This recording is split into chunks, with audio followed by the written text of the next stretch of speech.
ইনশাআল্লাহ। বিবাহ করা ফরজ নাকি সুন্নাত? মাশাআল্লাহ, বিবাহের ক্ষেত্রে দেখেছেন কালকে রাত্রে এক ভাই জিজ্ঞেস করছিল, এই জবাব কালকে রাত্রে দিয়েছি, ওনারাই তো করেননি আবার। আচ্ছা, খেতে বসে সালাম দেওয়া যাবে কি, আর এবং জবাব দেওয়া যাবে কি, দুটি প্রশ্ন। বিবাহ করা ফরজ নাকি সুন্নাত আপনার অবস্থা আর উপর নির্ভর করছে। বিবাহ করা কখনো ফরজ আর কখনো নাজায়েজ, আর সাধারণ অবস্থায় অধিকাংশ মানুষের জন্য সুন্নাত। কি বুঝলেন? বুঝলেন তিনটি হুকুম। ফরজ কখন? যখন বিবাহ না করলে গুনাহ হচ্ছে। সাবালক মানুষ এখন বিবাহ না করলে মন মানসিকতা ঠিক নেই, বাজারে গেলে শুধু ওই লেডিজ মার্কেট যেতে ইচ্ছা করে, হ্যাঁ, ওই মহিলাদের দেখতে ইচ্ছা করে, হ্যাঁ, টেলিফোন করতে ইচ্ছা করে, চাচাতো বোন মামাতো বোনদের টেলিফোন করি, আর যাচ্ছে ওতে মোবাইল বিল যাচ্ছে, হ্যাঁ, ইন্টারনেটে যখন তখন বসে না, শুধু খালাতো বোন মামাতো বোন ফুফাতো বোন ভাবি আর শালি, বিয়ে তো করেননি, ইত্যাদি ইত্যাদি, বা ভাইয়ের শালি অমক তমক, এই গল্প শুধু গল্প করতে ভালো লাগে, গুনাহ। হস্তমৈথুন ইত্যাদি ইত্যাদি, আরো গুনাহ, জেনার আশঙ্কা, চোখের জেনা, এসব হওয়ার আশঙ্কা, তাহলে বিবাহ করা ফরজ। তাহলে বিবাহ করা ফরজ। গুনাহ থেকে বাঁচা ফরজ, সেই জন্য গুনাহ থেকে বাঁচতে পারবেন বিবাহ করলে, সেই জন্য ফরজ। আর বিবাহ করা নাজায়েজ কখন? যখন কারো কাছে পুরুষত্ব থাকবে না, বিয়ে করে হক আদায় করতে পারবেন না, তখন বিবাহ করা নাজায়েজ। হুকুমটা শুনেন গল্প না করে। আর সাধারণ অবস্থায় সাবালক হলে বিয়ে করা সুন্নাত। সাবালক হলেই বিয়ে করা সুন্নাত, যত তাড়াতাড়ি করতে পারেন ভালো কথা। জি। সালাম, সালাম যে কোনো অবস্থায় দেওয়া যাবে।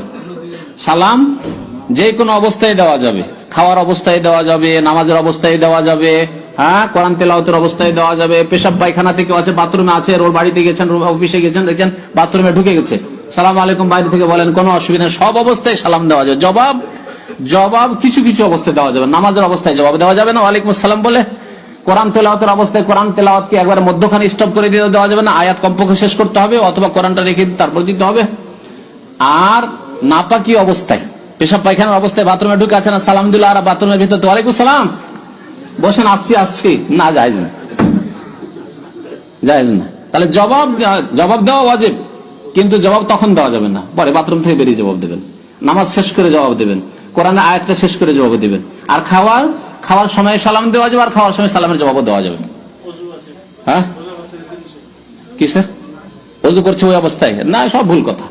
ওযুর অবস্থায় কথা যখন বলা যায় তো নেকির কথা বলা যাবে না, সালাম দিলে নেকি, হ্যাঁ, 30 নেকি, আসসালামু আলাইকুম ওয়া রাহমাতুল্লাহি ওয়া বারাকাতুহু বলে ওয়ালাইকুম আসসালাম ওয়া রাহমাতুল্লাহি ওয়া বারাকাতুহু, 30 নেকি, এটা কি করা যাবে না, কোনো অসুবিধা নেই ইনশাআল্লাহ। এগুলি সব ভ্রান্ত ধারণা, জাহেলদের ফতোয়া, জাহেলদের ফতোয়া, আর আমাদের দেশের জাহেল কিতাবগুলিতে আছে।